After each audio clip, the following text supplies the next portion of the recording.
El color entonces es una experiencia sensorial y un acontecimiento psicológico. Sensorial porque se siente y psicológico porque nosotros le damos una emoción al color.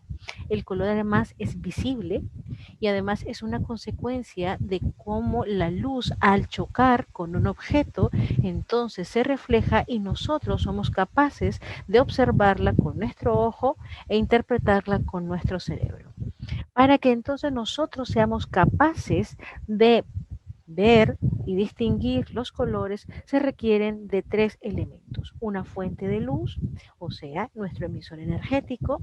Esta fuente de luz puede ser natural o artificial. Si es natural, el sol, el fuego, entre otros. Y si es artificial, todo lo que ha creado el ser humano. Un objeto iluminado, ¿ya? Quiere decir que sea un objeto donde la luz choque para que se refleje entonces la misma luz. Y obviamente el tercer elemento sería nuestro ojo y nuestro cerebro. Bien, hablando, detallando un poquito más cada una de estas cosas, hablemos de la luz. La luz entonces ya sabemos que es una fuente de energía que nos permite ver los objetos. Bien, la luz está compuesta por todos los colores y además entonces nuestros ojos son incapaces de percibir todos estos colores. Hay unas especies que son o que perciben los colores infrarrojos o los colores ultravioletas. Nosotros tenemos un rango más limitado. Dentro del rango que nosotros tenemos, que es lo que le llamamos el espectro de la luz visible, distinguimos 7 luces principales: el rojo, naranja, amarillo, verde, azul, añil y violeta. En otras palabras, el arco iris, que ya sabemos que es cuando la luz pasa a través del agua o a través de las gotas y eso hace que se refleje y al reflejarse entonces crea la sensación del arco iris. Se proyectan entonces estos 7 colores o estas 7 luces principales. Bien, además una característica de la luz es que en el universo es eterna, quiere decir que mientras el rayo de luz viaje en dirección siempre recta, va a ser eterno hasta que no choque con algo, ya sea el planeta, ya sea un asteroide, ya sea cualquier elemento, grande, pequeño, mediano. Lo importante es que esa luz choque entonces con una superficie para que se refleje. Si no, repito, ella seguiría viajando en el universo. La visión, que es el segundo elemento que nosotros necesitamos para poder identificar el color. ¿Cuál es la relación del sentido de la vista color? Bien, nosotros en nuestros ojitos tenemos colores y bastones. Bien, los conos entonces son los que nos permiten a nosotros diferenciar los colores. Y los bastones son los que nos permiten identificar la escala de blancos y negros o la escala de grises. Bien. Entonces ya sabemos que la luz entra como un rayo directo, por eso es que nosotros miramos de una manera invertida y después nuestro cerebro se encarga nuevamente de invertir esa imagen para percibirla como algo normal. Bien, entonces aquí tenemos, como digo, el segundo elemento. El primero ya sabemos la luz, que es una energía o una fuente de energía. La segunda sería entonces la visión, que nuestros ojitos, que tienen nuestros conos y bastones, para que seamos capaces de mirar y después con nuestro cerebro interpretar lo que estamos viendo.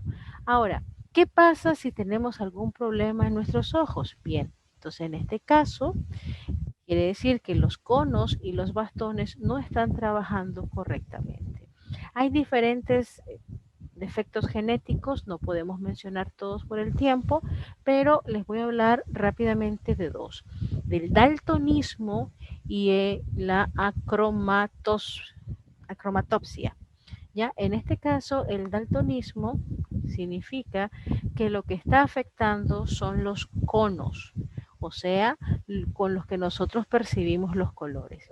Al estar afectados los conos, quiere decir que no somos capaces de percibir los colores primarios. Por lo tanto, nuestros colores secundarios al mezclarse se van a ver diferente o los vamos a percibir de una manera diferente.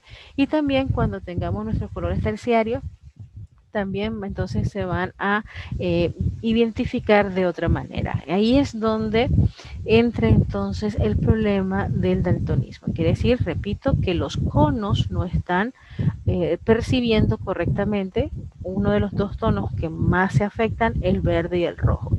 Entonces, al confundir dos colores primarios, todo el resto del círculo cromático definitivamente lo vamos a ver alterado.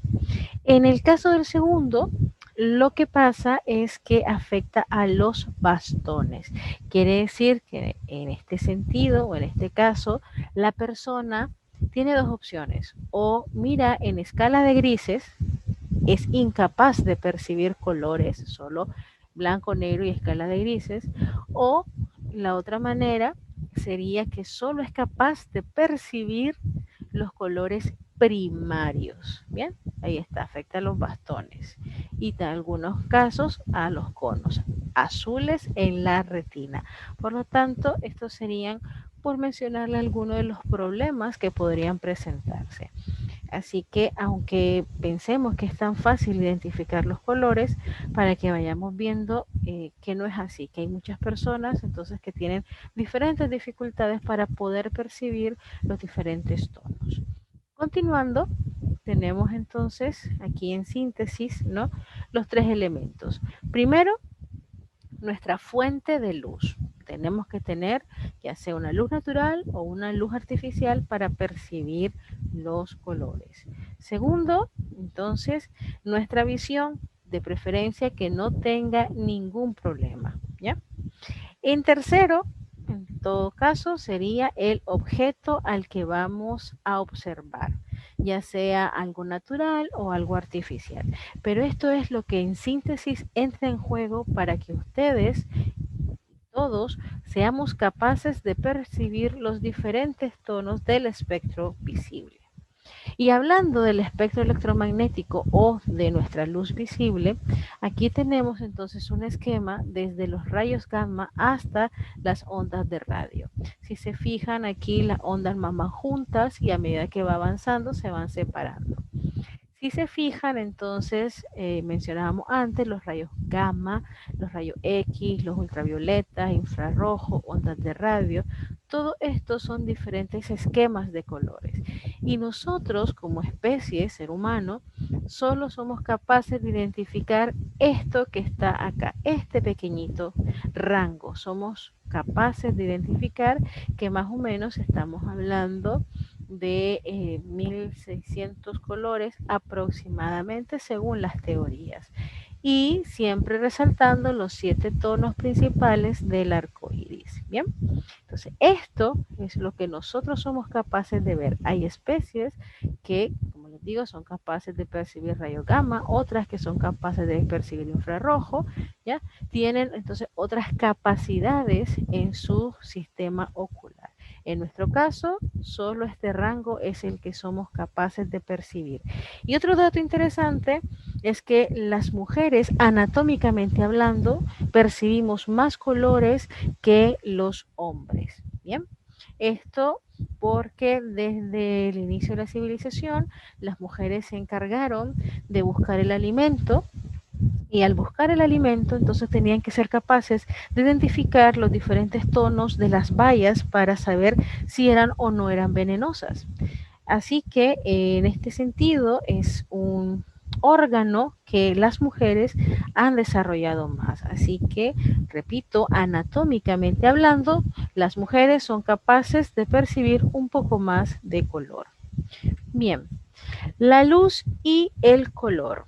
En este caso, ya sabemos que la luz es una energía, bien, entonces se desarrolla mediante esta energía radiante, o sea, el sol, que es la fuente principal de energía. Y aquí es lo que les acabo de explicar en el rayo o en el espectro visible, que somos capaces más o menos de percibir las longitudes de onda entre los 400 a los 700 nm. Bien. Eso solo como datos más matemáticos por si alguno está interesado en conocerlos. Bien. Y aquí, vean, algunas personas son capaces de percibir un poquito más entre las 380 hasta las 780 nm. Bien.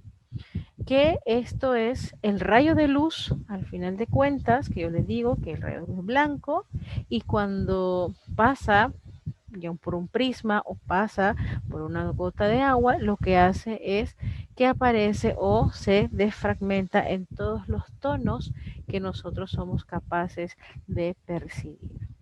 Y sí, la luz es blanca. En otras clases vamos a estar hablando de los motivos por los cuales tiene el color blanco. Bien, hablando un poquito de las teorías, y voy a mencionarlo muy rápido porque en el siguiente video ustedes van a poder escuchar esto con más precisión. Tenemos entonces que el ser humano siempre necesita dar un porqué a las cosas. Así que las primeras teorías del color hablaron de la emisión o la intromisión. ¿Qué es la emisión o extromisión? Ellos pensaban que los ojos son el origen del color. ¿Ya? Según Agrigento en Grecia, decía que las llamas de fuego como tentáculos, ahí está la ilustración. Decía entonces que venía desde dentro de nuestros ojos y que ahí estaba ese fuego. Inclusive hablaba de que la vista de los gatos tenía doble aro, así que era más fuerte todavía que la del ser humano, que tenía esa fuerza o ese fuego interno y que gracias a eso él absorbía o era capaz de ver colores. En cambio, la teoría de la intromisión es lo contrario a la anterior. Ellos ya pensaban en esa época en partículas provenientes de los objetos, ¿ya? Y que de esas entonces se transmitía esa información necesaria para que nuestros ojos percibieran el color de ese objeto. Entonces ellos decían que estaba el objeto, que estaban las partículas y que esas partículas eran percibidas entonces por los ojos. ¿Ya? Repito, son teorías antiguas, ya sabemos que muchas de estas pues estaban equivocadas, pero ya eran los primeros pasos antes de Cristo, estamos hablando de 5 siglos antes de Cristo, que ya estaban pensando en eso, de dónde viene y cómo es que surge el color.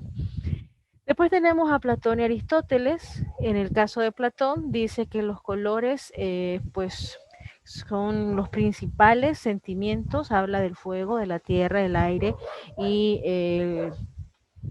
el cuarto elemento, y que con esto, al unirse, entonces crea un quinto elemento que sería el alma, y que gracias a eso que nosotros somos capaces de percibir los colores. En cambio, Aristóteles menciona que todos los colores se conforman por la mezcla de 4 colores, ¿ya? Así que igual, él piensa, ¿no?, que esos colores principales le permiten al ser humano, ¿ya?, ver esa ondulación de la luz. Continuando, ya vamos a pasarnos de antes de Cristo a después, ya inicios del Renacimiento. Tenemos entonces a Herón de Alejandría, habla de la reflexión y de la refracción. Ya estos son más científicos, ya ellos dan aportes a las teorías modernas sobre estos avances y descubrimientos, es que se crean las nuevas teorías. Así que en el caso de Herón, que es un gran matemático, él creó eso, ¿no? La reflexión y la refracción. Sí, que significa que el ángulo de reflexión e incidencia de un rayo son iguales y que además en el agua el rayo cambia su ángulo, por lo tanto la luz se desvía. Ya estaba explicando entonces los principios de cómo es que nosotros somos capaces de percibir el arco iris. En el caso de Renaud, habla entonces de que, o menciona, o de sus descubrimientos, uno de los que más se toma en cuenta es que hay calor y frío en los colores. Quiere decir que tienen diferentes temperaturas. Descartes menciona entonces que la luz refractada en las gotas de lluvia genera el arco iris, ¿ya? Entonces, Herón ya pone las bases y Descartes ya descubre cómo sería. Aparte de esto, tenemos ya las más modernas, que sería Leonardo da Vinci, que ya está hablando de los colores básicos, como el amarillo, verde, azul, rojo y negro. Y además habla de que gracias a la mezcla de estos colores van a encontrar el resto de los tonos, ¿ya? Y ya empieza a clasificarlos entre primarios y secundarios. Además, Newton, que es uno de los grandes aportadores a las teorías del color, ya empieza a hablar, ¿no?, de la luz natural y habla de la desfragmentación y estableció obviamente el principio de que la luz es color y que no solamente el objeto tiene color, sino que la luz es la que termina de definir o que nosotros podamos terminar de definir el color que tiene un objeto. Así que él descubre que la luz del sol, al pasar a través del prisma, se divide y entonces crea este espectro. Ya le da toda la ciencia, da todo el aporte científico a lo que es la teoría del color. Bien.